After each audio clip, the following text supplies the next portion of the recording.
Ano pito mo lele ki apina kay ngatonga kore ke mo mea ke pikorunga mo moenga kai ata mo ke kai tu ke fai ta tau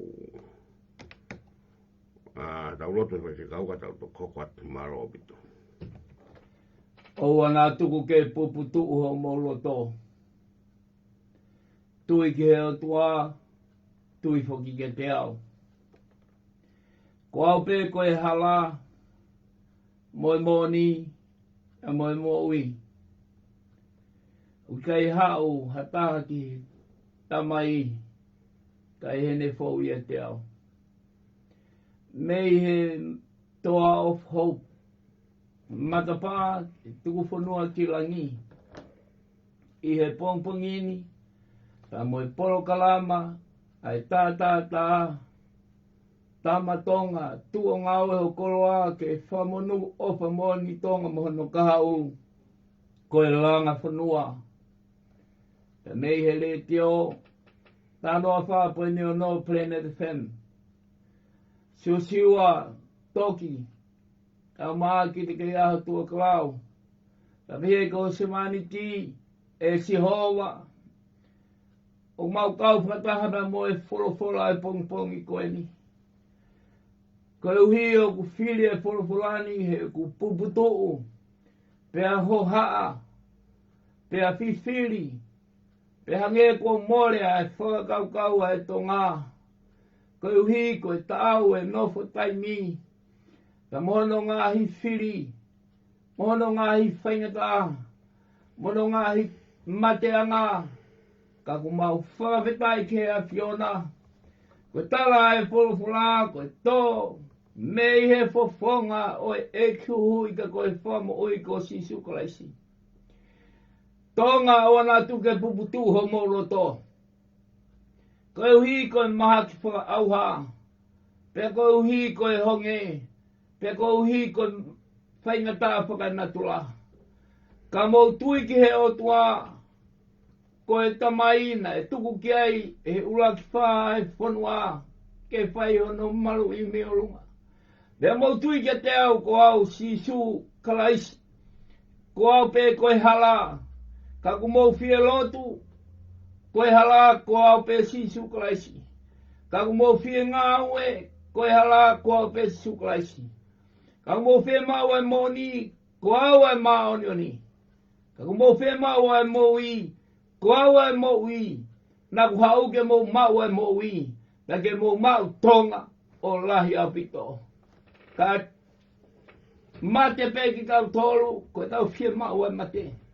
Ka kau hi koe moi he pongpongini, ai e whamaro mo e whakawhetai, kono kei whakala koe whielelea e nā whiwhio. Tama tu i tu pauono, ka mai tahine koe ni, na nai spau tu aho.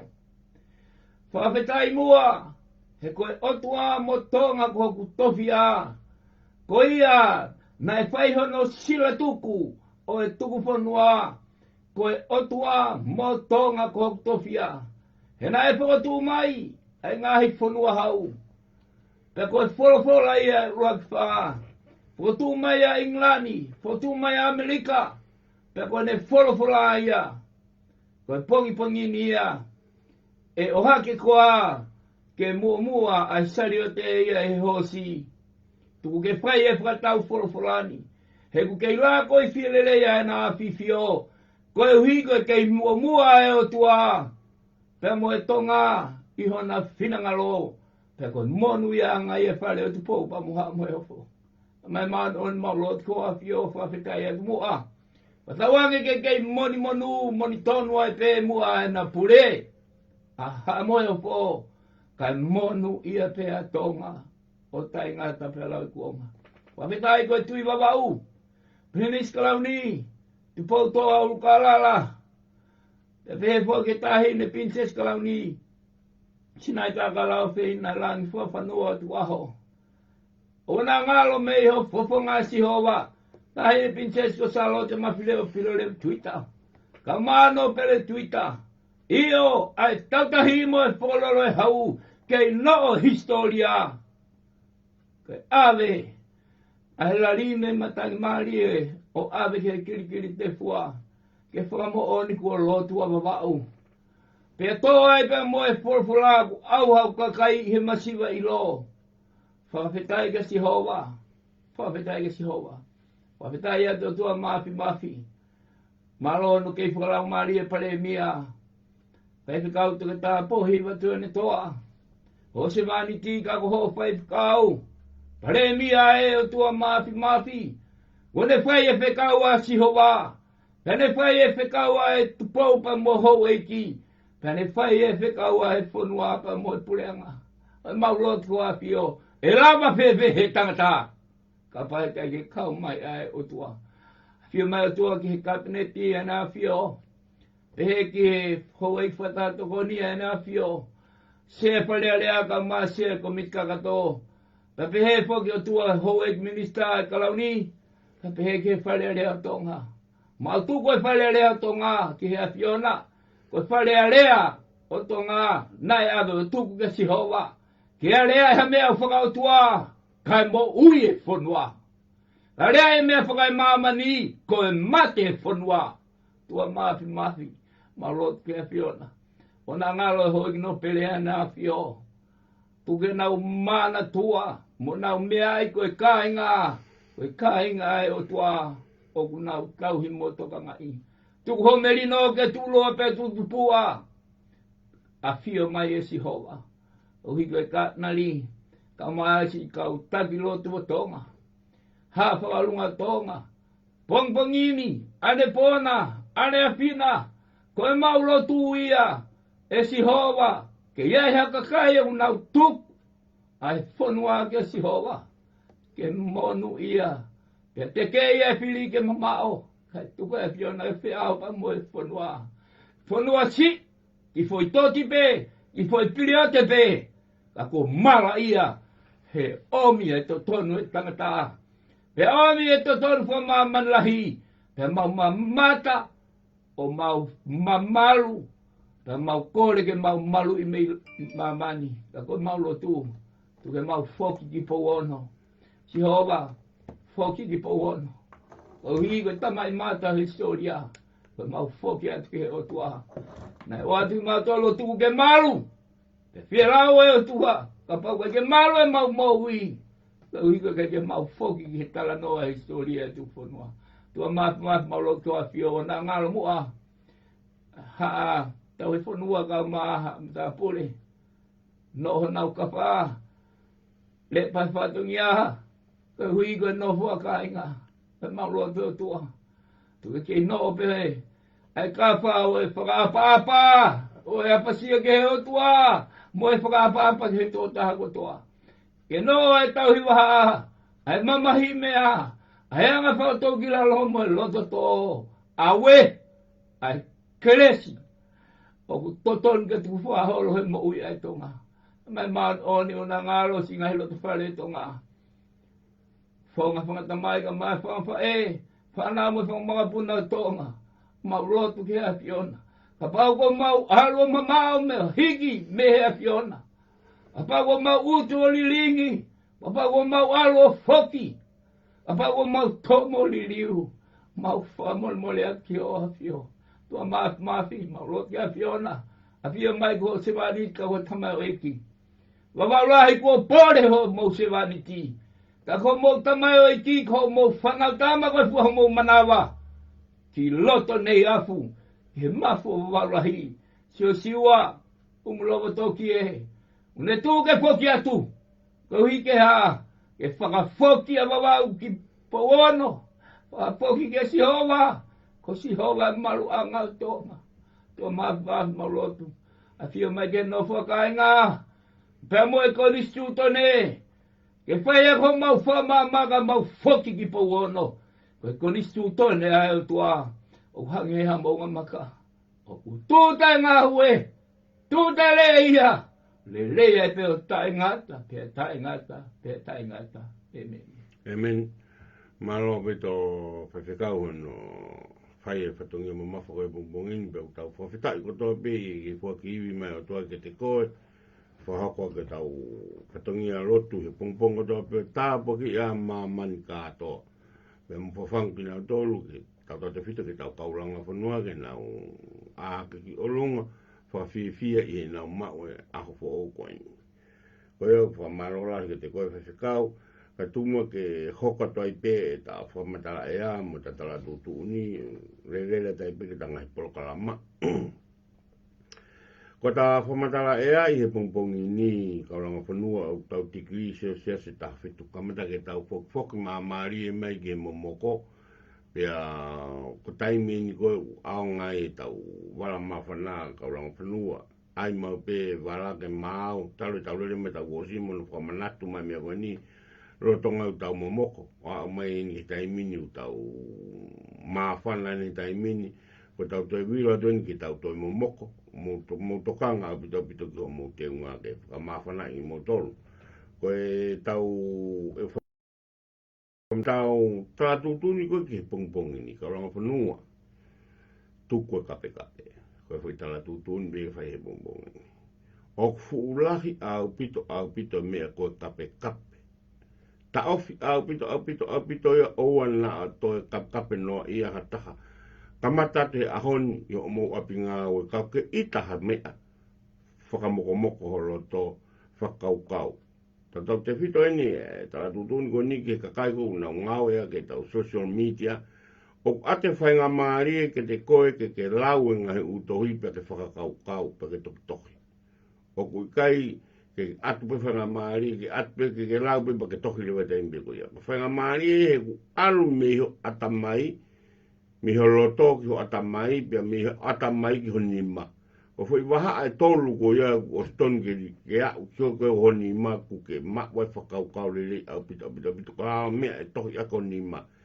I he tau social media. Whakasi isi, pe tauwhi apito mea koe rea kowi, mea koe tohi, mea koe tohi kape i social media. Na osu amanata ka modolu ko mo ki tohi ko toi pe e asi ia pe e kai ki te lawa tamte. Ko ia, mo whakaukau ki he mea ko ia. Ko o tohi ko toi pe i he social media he kai ki te lawa tamte. Pe ko o rea ko toi pe e pai social media he kai ki te lawa tamte. Ko ia ko whamanata ka modolu ka kape. Tauwhi o pito e ahoni. Ko i tala tu uni e ko ke ahoni ki tau. Tauwhi o pito e tau kape pe whasi isi au pito e tau mea. Ko ia fulahi o pito e tau. Tono no e tau ngau ea ke social media. Ko i tau prokarama mo tau piki koe pungpongi ni. Ko nofu a kāinga pia mo i tau koni stutone. Pia o kuma ko le whamore tai piki kakai koe ni ngai malai o e lao ma ngai mea pe. E kai ke matala noa lao he pongpongin te matala noa pe ki ngai umea au totoni ki tau whai. Whatatau ke tau koni stutone pe moyanga o e tau nofu a kāinga. Ke whakamari i ngofo i mea e ua ko e nie koutu lahi. Ko tau koni stutone na e osi whau wharelei pe ke nofu a kāinga. Pe ko tau umai lewen tau tolo ate ngai umea kehe. Ke mono e ke liliwa ke tau koni stutone pe ko mea koutu i tau he takai pe he orohe ahoni. Oia, no foi a kāinga, pe mo i tau koni stutone, ka ko kore ki whewhekau ke ne kickstarter mai e nofo a kāinga, pe mo i koni stutone ka tau rere. He api pe taimi, maro apito. So siwa ko whiwhiala e pita mongpangin, ho i mai kāinga tonga. Ko e ta kei tala no he nofo a kāinga, so siwa ko e uhi ko ne mahu inga. Koia. Ka ko e uhi ko e ke i mo whihu ia e nofo a kāinga he honi. Pea ko ringa ia whaia e whawha ki tahi. Pea ko whakamore atu ki he kāinga o Twitter. Ko hi pia ia e tōlahi ko nau si i whaihana whehu ia e whawha ki tahi. Ka koe whawha ki tahi e ne utala noa atu ki ai. Koe whawha ki tahi. Tōku magatu unga e tau whawha ki he tahi sio e tā. So siwa pa koe nofo a kāinga, ko nea utau mahu inga ki tā nofo pihe nofo a kāinga.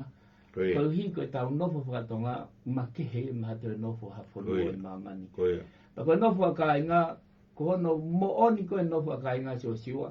Ko ki o nofo a kāinga, ke merino. Pa koe merino ko ia, mo whio fofani. Koe mea ia na e o mai ake nofo a kāinga. I he whe mahino aki. Mo e whelongo aki, mo e whekite ngaki, ta mo e whe aonga aki. Aia ko e whe ofa aki e siu siua. Ko e no foi a kāinga ho e me kāinga tonga, ko movete ia he ahoni pe hange ko kamata ke mole pe hange ko tatafi atu i taimi pa mo ko nga ka ko whahinga ke lesi ni so siwa na kai ke ngo i he tonga ia ho ek me ka nga tonga na kai ke mo ngo i e mo tolu pa na kai ke tau ngo i ta tolu tau ngari masiva ko no fu ka nga na kai ke tau ngo i ta tau ngari masiva ke mari e hono fatu ahono whakanofo ho tau ki whonua e so siwa. Koe hui koe ki fo i toti pe, koe hui koe ki fo i piriote pe, na koe nofo a ka inga, koe keresi ka inga tonga. Sia ke kamata pe mo tolo o e whare whakatonga, ai whakare ke si so siwa, whai ai i he kari loa pe, mo i kari whanawhana, o si kamata pe hono whanawhana i nofo ka inga. Pe kono tala koe, ke ilo i e koe, ko taimi ko te ke tupu ha ke ai o ana angalo i ho mo ui ko hai koe o na angalo he mo ui ko hai ki tau tolu o na angalo he mo ui ko hai e kakai koe o na angalo mo ui ko tu ie o na angalo he mo ui ko ho e kie o na angalo he mo ui ko tu a koe ko tu a so siwa ta ko no fu aka nga na lalanga mo fatu e fala pe toki ai rewa hange koe hala whakamau whatu. Mata i lalanga ko toa pe.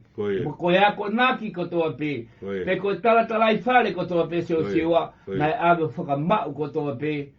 Ki he otua. Ka koe a kou apasia ki he otua ho e kune ka inga tonga. Koe a apasia ki he otua. Mahino lewa ia o whakaapa ia ki he tangata. O aloi mai ha tangata ia o whakaapa ki he tangata. Ka pau e kai ke apasia koe ki he otua. Ta tau e pepe koe ha ho poto. Ta tau e pepe koe ha ho iroa. Ta tau e pepe koe ha ho eiki. Ho sino eiki pa moho poto, moho iloa pa moho lahi. He kai ke upehe e au ko hai koe o ka pau kai ke apasia ki he otua. Pa ka pau kai ke whakaapa ki he whahinga. Koe wha i ka vei kou lahi sio siwa. Ka ko tala noa ki he nofo a ka i ngā. Pea mo tuu koe ai ko nistu toni. Koe ko nistu toni e sio siwa. Aini koe ku whinga i whahinga i tangata. Ka mo kakai koe ni ku o mai o ako he i muri, na ko kakai tonu la mao ake mako mara e lao, na tonu na o mai o mau e mama, na ko kamata lewa ke nau whehu ia e tau konistu tone koe atonga. Kana e uhinga hono fatu e konistu tone atonga, o whaka ilonga i he taha walu whitni masio siwa. Ka pau he kai ke tau te ti sio i he anga o e ta whawha ki tahi, na i makatuunga e fatu e konistu tone sio siwa, mei he tu whonua na e whai i po ono, aha ua noa no we me taha walu tolhiwa. Ko hie na lo kia i pe lao wawau ia. Na ira i pe lo ki pure anga ia, lo pure anga pe wawau. Ko lo ki ho eki, lo ki ho eki pe wawau. Ko hinga ia, fa taimi lahi e fa tala noa, ko e o tua pe ia wawau lahi. Ko lea mai e kau hapai sio siwa. Ka ke nau kata ki, he nau mo ui, ai ke tu hifo hapai. Ka ko mo nien ko tala noa ki ai. Ko tala noa e ko ni siutone, e sio siwa o asiai, o ku foi konga la lahi e te au tahanima. Konga la lahi e te au tahanima. Taka ulaki kamata pe kono tiklea o e freedom. Aia pe ku asi i he talanoa koe o ku pehe koe uhi ko haa mai kia teia. Ai whina ngalo e o tua. Koe uhi ke whakatau tai nai. Ai tangata. Ko tangata ko toa pe o ku toto i taha. Toto pe taha. E koi ai, ko kakai o tonga. Koi whamiri pe taha, eh? Ko tau tala noa ia i he nofo kainga. E ko pureanga, o ku ngawe aki, ko pureanga ko kingdom sio siwa. Ko pureanga whakatui. Ko mea umau inga koe, be free. Forever. Aia ko pureanga whakatui ke tau ataina o taingata. Ta ko mea aia ko maho inga, ta ko tangata ko toa pe, ko pau ke me ngawe ene mo ui, ta ko i whakafoi tangata sio siwa, mo ene koloa, ta mo ene kakai, ta ko i fua ia, o e ngawe nima ko i tangata, ke ngauhi ai nau koloa, ke hoko ia, ko nau kahau ia. Ta ko mea ia ko utokanga ke sio siwa, Koe vahe la lahi ia o e konisi utone. Koe. O koe vahe ia e te au tahanima. Mari. Koe haa ene mahu inga maali e siwa. Mari. Na kulotu ko ngau aki. Koe. Koe konisi utone ai o tua. Koe. Na e whaua ai konisi utone. Mari. Ai e koko na o whae lo tu. Konisi utone ai o tua. O hangeha monga maka. Koe. Koe. Koe mooni ai o tua siwa. O kone tuu tae ngā aue. Koe. Lelei ai pe o tae ngata. Taka pau te tau mau e nofo ka inga melino o tu loa pe tu pupua. Omi me konisi utone. Owe ala si koe tau e fiha. Mahalo ko aue ni taimini ai konisi utone. Ko tau mahalo me te au. Te au walungo futupu. Pe koe haa mea o tau wala e ke tamai mata. Ka tau to pe tau wala ke tamai mata konisi utone. Mo tau wala ke tamai mata o e whikau e hong furu. Ko mea ko toka mau ke sio siwa. Koe konisi utone, ko ia kune hanga whakatonu mai, ai kupu i lao, pa moe tu ni, pa moe mea kotoa pe, ke whakawhamau anga. Pa koe anga ia e kusio, o e ta whawha ki ta hisio siwa. Mari. Mari api toka whakau pe a ko fia lahi api toho, e he takawinga koni mpongi ta tata no, ke he koutu lahi. Ko tau whinga hueni he tau loka whonua ke tau ngā whea whi ma mari ka kai ki he mooni. Mo hala, ke nau mau e hala, mai no beko ko hala ko o tua.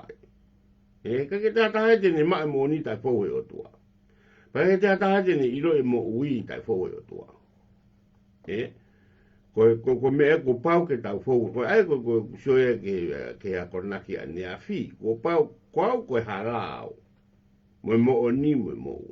E ka ke te alu ki ta fitu ke ko pau pe ke te hu he o tua. E tau na whaka i tonga, mo tau tui karistiane. E ka ke taha me hala, ko te whaupeka. Ko whiawhia koe, ta lau koe ko ki konistu tone. Ko ngā ka whairea ko tau ataina. Ke tau ataina o tae ngata. E ko whairea koe, ka kwane ni te tau furihi e tau tore whairea ko tau ataina ke pōpura. O tae ngata. O tae ngata. E? Ko mea koko maare ia he sio ke konistu tone. O si hanga e tupo uruaki. O whao e tau konistu tone. O whakatau ataina ia ki tau tolu. O mai tato ako ke poto. Ke tau whoke to whakapopura i tau tolu. Ko mea ko futoka ngarahe apitapitai ki he mea. Pea koutu lahi pe mahalo pe na whepakeni pa mo kakai una ilo ke lao. Na mana wako ke ngai umea ko ia. Ka koku kore. Ke mo te nau whao hawhaahinga lao ke tau pōpula. He ko osi whakatau ataina i ki tau tō. Ke tau whao pe hawhaahinga lao e whenā pasi pa mo e tau no whakainga. O te nā mā whao e ngahi u lao whakamuri o awe ki tonga o kai ke whenā pasi pa mo e tau no whakainga. E paka mea lewa ni hoko te tau si tae mahinoa ke tau mahinoa ke tau rawatari. Ngahi ulao ko pati tau mau ile vai ngahi ulao ko ya o hoko le ko parpare ma ke ponua o me ko hoko ko ya oni ko winga poko no ai ko instituto ne siwa ai ko hango ko tala noa ko fa pe fukitai ko foko tu ai ko instituto ne ko ulu ia ke ne hanga foka ma opo hakaya hanga himea i lao o ku ngali o ku tai pau. Ako pau lewa ke foki ke konstituto ne, ke ni pau nei. Au ki tala noa pe uia ki mea kui ke ulaki whekau. Ai o tua, mai pai ki atama pe moini. Ka pate katoe sio i he mea konisio siwa. Koe mate anga koe o ulaki o ngomātua. Koe mate anga pe ia o taimi, mo tau tangatapa mo ko ngasio siwa. Koe foi whekau, e ngofua, ke mokai me he akau kotoa pe, i he loto maue. Ka koe akau o ilo lele i moe kovi, tapu na moala ki ai. He koe aho pe te moala ki ai, koe mooni te mo mate. Taka sio waki fwoi whekau pe sio siwa. Tapu ke moala ki ai, pe te mo kai me ai. Ko mea nai hoko. Alasi le vaia, pe a ka ia, ka huika fwoi mea lalahi pe tolu. Ulua ki, whakafuofa. Koe ua, koe mawhai. Koe tolu, koe langi. Ko hi he kuhanga, ko toa he fwoi tolu koe, o no noo aki ai ua, ka moe hori koe ai whahinga koe ta. Tako toka ngā ia sio siwa, Ko hui foki, ko nofo a ka inga. Koia, koia. Pea moe koni stutone. Koia. Pea moe foki ki pou ono. Koia. Ka pau te toi furi pese o siwa. Koia. Foki ki pou ono. Koia, koia. Koni stutone. Koia. Nofo a ka inga. Koia. Ngari ngari. Te tau toi foki pe ko tau whala. Koia. Ko toi folahi whala. Ka toi fofola whala. Ka toi ale a ka inga. Se siwa ko pehe. Tuange pe mua e koni stutone ia. Koia. Koia. Ko lau pe ki ta folofola. O asi pe ia ai. Koia. Ko e whekau e ngo fulu. O wana ke toi ai ha o tua ke ua ki au. He ko au sihova ko e o tua. Koia. Ko o tua fua au. Pa whangia e pega koni stutone. O fua e koni stutone. He ai ke toi whakawhetau mai. Mo whakawheka kei mai. Ai koni stutone ai tangata. Ta mo totono ai tangata. Mo totono whakamamana i so siwa. Ko ngai u mea whoki a kou tau whingu ke tau hanga. He kou kusio koe ki he whorofora. O kufu whaitotono pito. Ko tau sio koe ke tau anga koe tau nofo. O ku mahino ai koe tangata ki tau tō. Mahino ai tau vai. Pea o ku whima ure vai ke tau hanga. O whao wharere i tau ngai umea kotoa. Pea ko mea ko koreka ke tau whoki ki pou ono. Ka paika ke tau whoki ki pou ono, ke tau ilo tau tole tau mea ko whai. Ko tau whoki ki pou ono, tau o ke rot ke o tua, tene haro whahama ka tau tole hala, tene whahama re te mo oni, pe tene whahama re te mo ui. Mea ko te tau mo ui ai. Pe te tau whao rere i kata trewe tau umea kotoa, o whaka whoki peki e mea koia. Mea kona tau tupu ai e nofo kainga. E tau whio fo whani, o kukehange pe e tau nofo kainga, e tau whio fo whani tonga. E tau, na tau tupu tau tolo, lawa peo, kaka uhinga kani ke tau whakafoki ki tau tolo, ki he kohiri ke tau te whoki o walaro wa kau. Ko unga koe ni ke whakatau ataina, ke whakafoki ki tau tolo, ki tau ataina. Ke tui sio siwa ke mea ko uhinga ko ni ki tau ki tau bopula. Ko uhinga ko tui ki ai. Ko uhinga ko mo vete e whala no ko kainga. Ko uhinga tau mo ui whakafoi tui. Ko mo ui sio kita. Mo ui sio pe ko ki a koe. Ko no fo kainga ko mana tui pe, ko tui pe ke i lo i pe.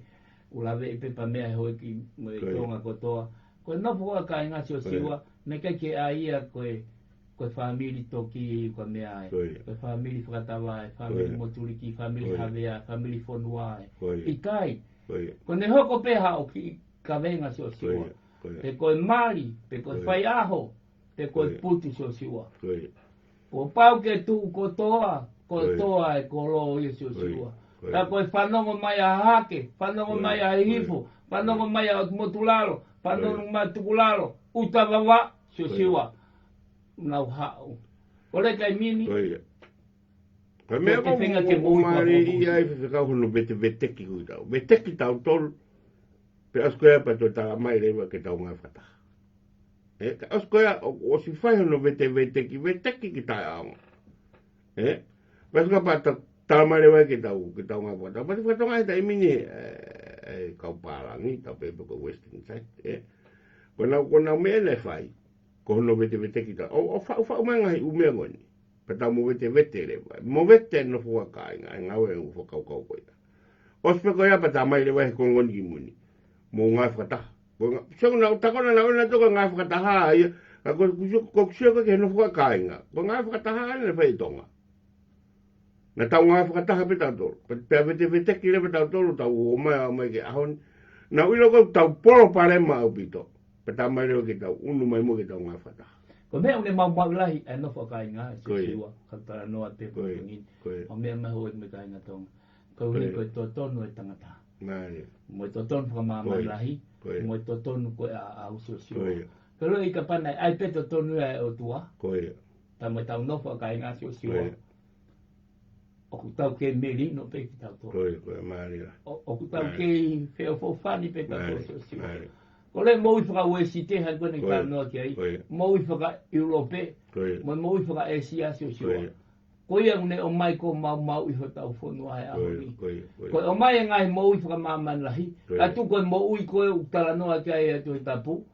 pa mo e kau ko ofa ki o tua ofa ko kau ngapi ai na e mo i pehe matonga ia ko a honi so siwa ofa ki mamani lahi pe ofa pe ki ai ofa ko freni ko me ko ko so ko ala ka me ka te tala pe te tamari tuku tau tolu ki he o tua pa tau o mai tau tolu ia o tuku tau tolu ki tangata ko foi mafuri hanga tu pola ka tuku tau tolu ki o tua ke ne maru tau tolu mo ni hanga tatake ki tau tolu mo ni whakatu umari ki tau tolu tau ta e tui lewa tau tolu ke foi mea ko ta mare tau tolu pe he tokua e whakatu umari tau tolu tangata tau mafuri mai lewa tau tolu ia o mai ngahi u whakau whakatangata ke ne take ki tau tolu patu mare tau tolu he tangata se siwa ku ngata tatu ko e o tua u tae ngata tatu ko e o tua ko i ne ngahu ki taua tatu ko e o tua ko i ne whakamonu iai sio ke whekau ke tala noa ko e o laki tuhe he se ne si so siwa ko e fukonga lalahi pe ko e whakatupu ko e marira ko e tāpu aki pa mo e whakamonu ko e whai tala noa ia ko e nau ia kai te ke ko e tuku whonua ko e tāpu aki ma e whonua ko e monu ia ma e whonua ko mama o pe me ai so siwa awe ko mea kuongo ko isireri ko e kakai whiri a e o tua ko tonga ko e kakai whoaki ma e o tua ko mea ia ku ngalo ko pau ku tau alo whoaki e tau mo wiki mamani so siwa pa mo e whiri pa mo e te volo pa mo e whainga taa ko taimi ke whoaki e tau mo ui ke o tua pe o whai e lotu pe whai e lotu so siwa ka tau whoki ki po wono ko tau foki ke o tua ko tau foki ke kolosi o ha o kore ke kolosi ke tafe mai ai akau whakalava ko vai mo tata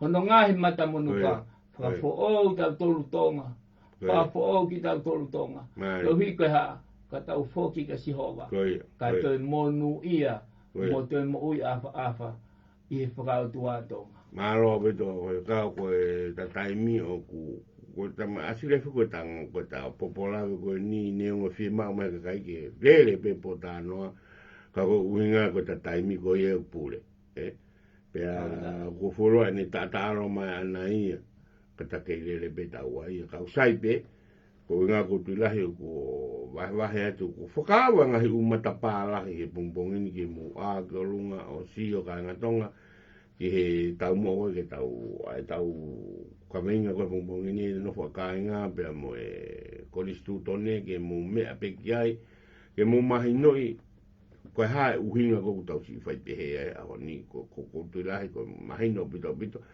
na e osu ka tau ada na da tol he tau kolistu tone pe tu ta tol ke si hova ke ni ta taki ki ta tol ha ure wa ta tol o to fa nga me ke fa po pura ya ki ta tol pe ni pe pe ta to le wa ta tol mo ta fa la ka si hova o fa la ta tol ke tangata me na ave ke ta tol ke ta mo ui ka nga tonga pe na ta tupu pe he pe ta tol ko me ko fa manat ka mo na ta tupu pe ta tol no fa ka nga ko ui nga me na ta mo ui ai ko ta no fa ka nga pe ta o me to ke a honi ta mai kai ta no ta pe ta tol ui ta fai ni me ta mai ni to tonu ki ta ai ni to tonu pe ko a honi le ko ile ka ke ta lava ta tolu o whakamari ngai u to tonu ko ia pe ta foki le pe ta por bare mai ia pe ta mai le ta te foki pe ngai fata ko ai ko no te foki ni ki ta tolu ki ta ngai fata ha ka nga tonga ta foki ki po won ta ma te ape ko foki ki po won ko foki po won te ke ilo e hala te ilo e moni ko moni ko ma be moni ko mo ui kapade te ke nga ki pelo i mai le ko lo i ko mate ko ia nga tonga ta foki pe ki po won pe ta foki ke no fo ka nga pe mo ta ko ni stu tone na o si fa u fa le pe ia o fa ka patonu ki ta no fo ka nga ta hanga ta do be te ke me ko ia ai ni ta do ta mi ke mafuri ai anga e ta no fo o ta usio ta do luia ki tangata kai ke ta to si to ke o to ko ia ka nga tonga ko foi pore fa nga ta bito ke kai ko ke na tui o tua mo o fa mai o whakamari o toa mo mu whanki poto kona ko mau ke mo lava o mahino ia e mama mo e hala mo totonu ka pai he ikai te mo toki ilo pe mo tolo a mui e mea ko ia Maro apito mo mea mai ka tuku mo ke hua tai pehene e ma kau sponsor he ku fie mao apito ke whakamaro ia ki nau tolu i e nau ofa au whato mai ki porokalama. Ka tato te fito ke ma main sponsor ia ki he Fair Wini mortgage broker aia koe noa ua fitu, whāwaru fitu, taha walu no. Noa ua fitu, whāwaru fitu, taha walu no. Ka pao kui ai hao porobarema, whaka mortgage. Pe koe porobarema, koe whima, koe whakatau hao api. Pe koe hao porobarema i o tāho api, o kukai ke o oku ke ngoi, koe taiminku ke whainga tā ia. Tā ke tō tā koe ni. Tata te whito ni ki kakai koe ni, o ku mei tu unuku peke tuke pu papa pange ho matawhare. Ko kautahan o na specialist ke me ngoni. Owa te ke owa te ke ilifia, owa te ke rotosi. Tā ke tō tā koe ni, ko tō tā professionale a bito ni ene ngā ue o whai. Tā ke ai ke mo pota noa te ne anga o tofa te hara ka te koe, pe toko net ke te koe, ke manu i ho api. Mo mana tu tō raha pito tau kāinga tonga tau tō ria o whihia he me ngoni.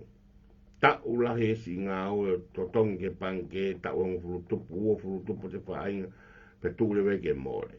Mō tāke toko tāko e ni, koe toko tāhen tene lava o whaawhi o mō ngai api. Aia koe Fair Wini mortgage broker, e pakapau ke whakaukau ke whakatau apu au, tāke toko tāko e ni.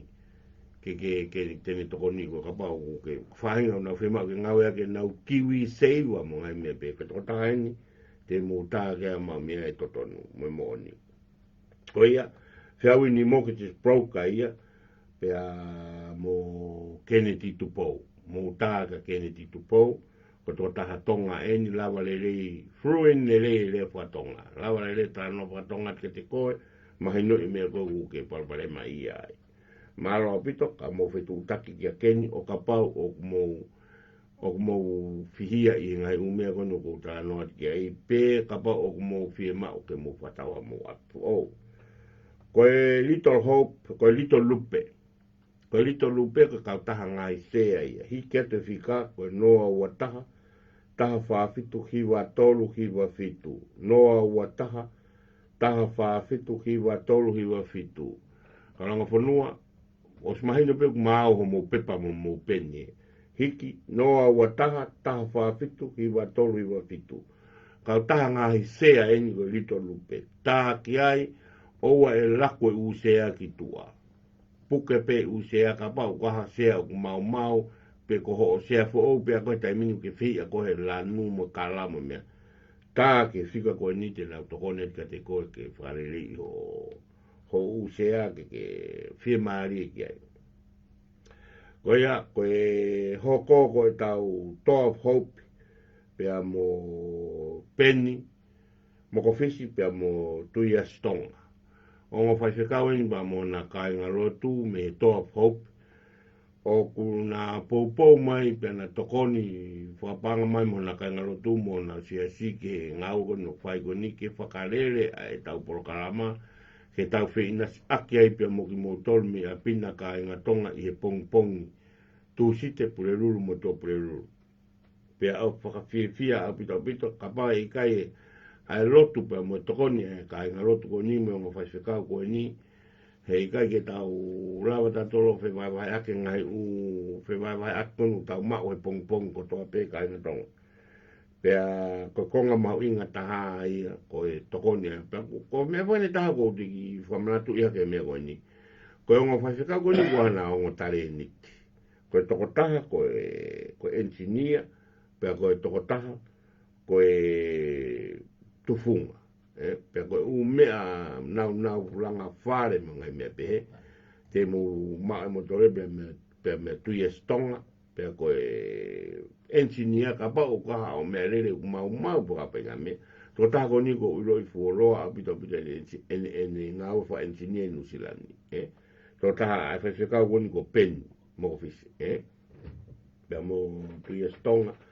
Koe mahau lawe i peka kai tōla hea Tuia se me tonga. Ko tama tufunga pentalu ene foto e tu ia sia no ki whare ngahi sea I tonga o whai mai ai pēne ngā awe anai a mai usai no langa whare mo mei tonga pe o mai hen pe koia mo ko mo pau mo fe ma ngai unau langa mo me be mo fe tu take le ka tu ia ka mo fe tu take ki he mo fe tu take mai be ke fika telefoni ko ni ke valta ni ma valta no tuku mai kia o mo fie mau te matoki te kore leo ka tuias ke fitu take te te moto. Ia ko e whanongonongo ia ki he Door of Hope pia mo e tare niti a e ongo whawhikau koe ni. E wana ngaro e tare niti ko ia whawhikau. Ko e tau whanongonongo pokatunu.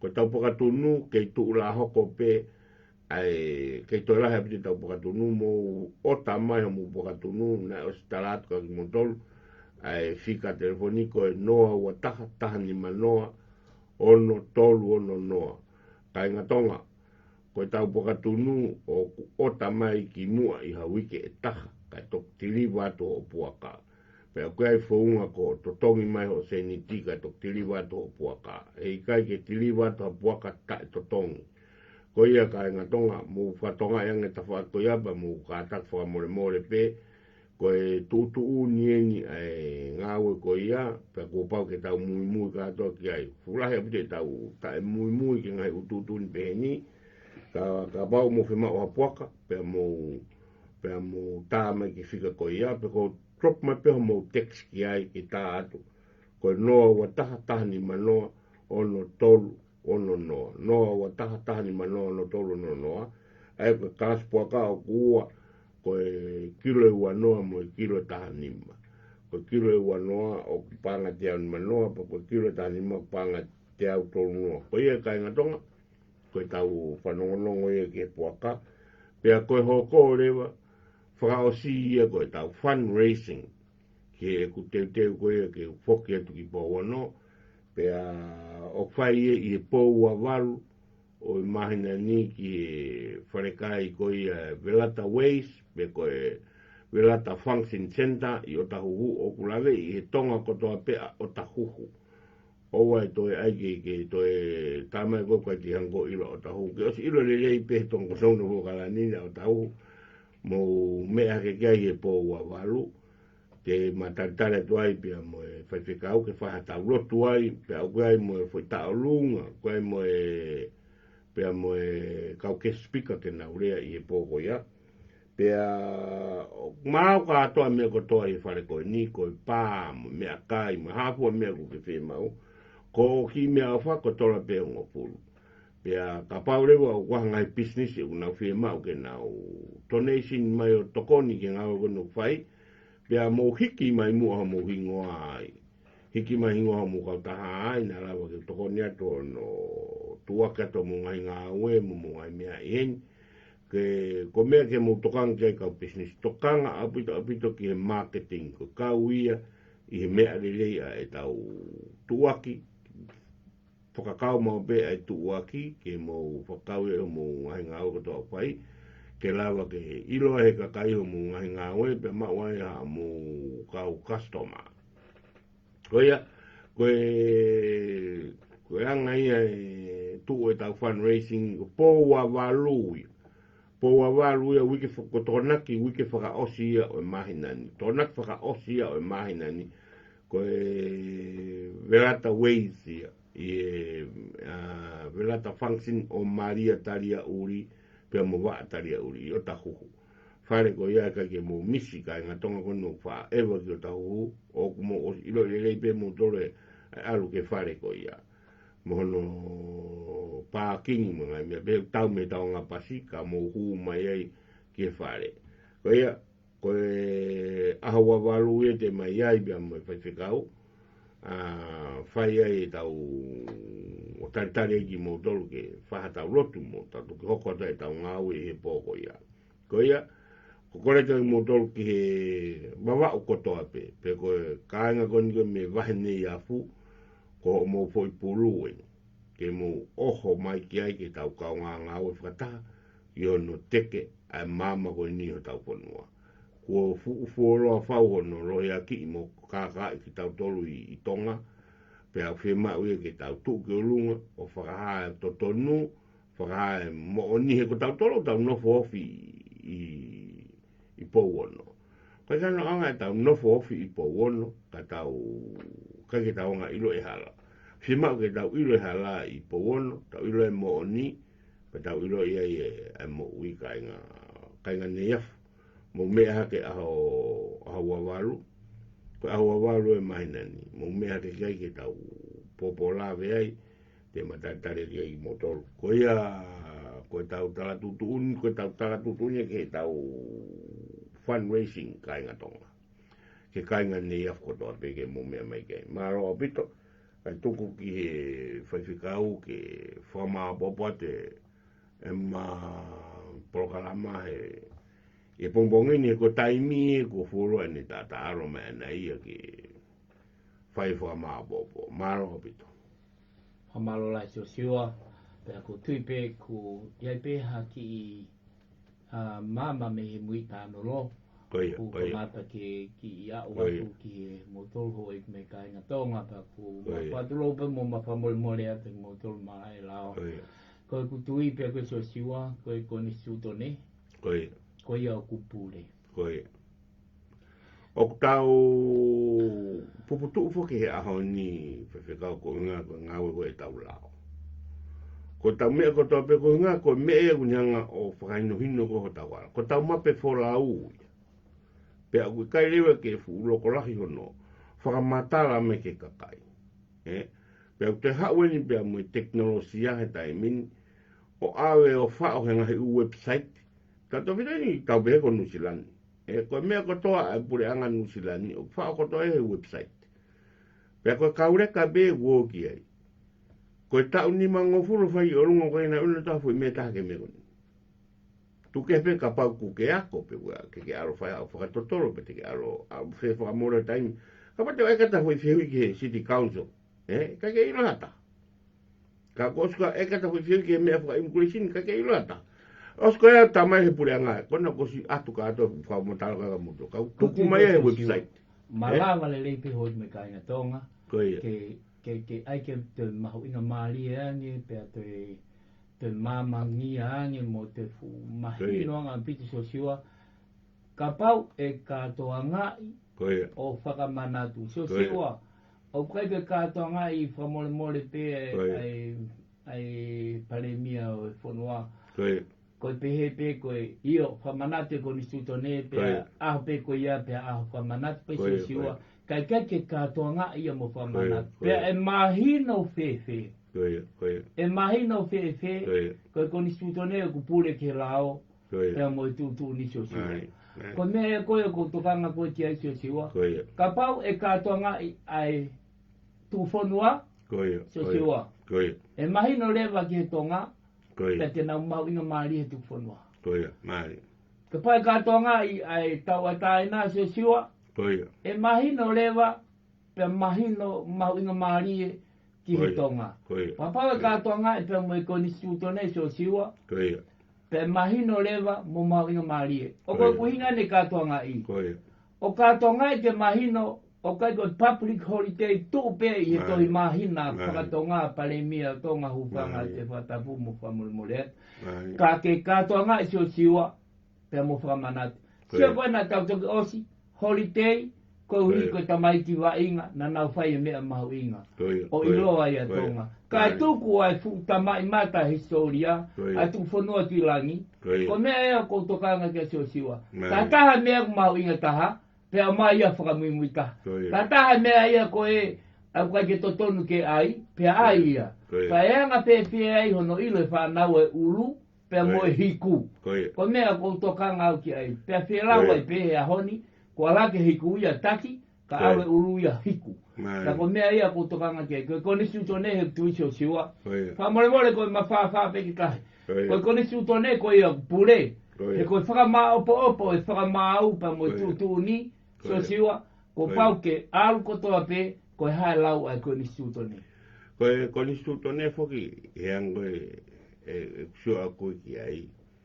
o kai fu ke fie lave ke u me ga ke kau hono no liliu u me ga o sila ko me ga ni konai ko tala pa kita ke la vea o na fa kau hata hai e ala ke koni stu tone pe hao au hangai pe nai ho tala noa pa ma e ko ke alasi ai totapu pa mo fa so fonua koi ai o ku mali ia wia hinga ko so siwa ko foi e ke ko mea e o tua mafi ko mau e ki ko e falala anga koi sio ko e falala anga sio pa ko winga ia ka ko ai ta tole a hono ha ko mamani ko e falala anga ka tu ko sihova ko e falala anga na winga ia no fai tu fonua ko e na wa manaki ke lava so siwa fa fungai ai mafu wa la hiki falelea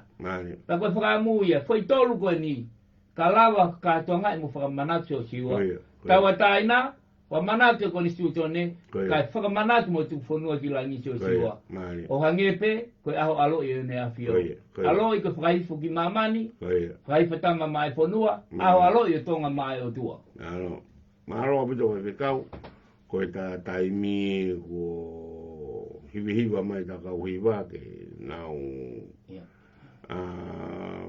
whakamātu ko ta porokala mahe bongbongi pa ko fifia ke whakamāro ia ki motor ka ngatonga ko ta pe mo mea mai ke ta porokala mahe bongbongi ko ta pe ko e lava ia e tau taimi bongbongi ni pe o de mo mama mo re tohe to kokota ki te ke aho to kalawi ni porokala mahe morning tonga i ho matua mo ki maroro pe mi de nima o skapa mo toki fanongo mai ki te ha e hoko atu ia te ki mau ko me ha o fukia pa me ngai ngongo la lahi ko mamani ngai me ko te ke mo fanongo ki ai ko mandu ko ume ko ma o te ma ko u me ai o te ke fanongo ta ia ai talo mo to pe ko winga ko me fa ko fa fa fa ki tahi ko ngai umea fo o ko atu ko fa pe tahi ke whakawa ko mo ngai mata ba ko ngai ni ko ma a mo ma teke ngai umata ba ke hua ta e ale le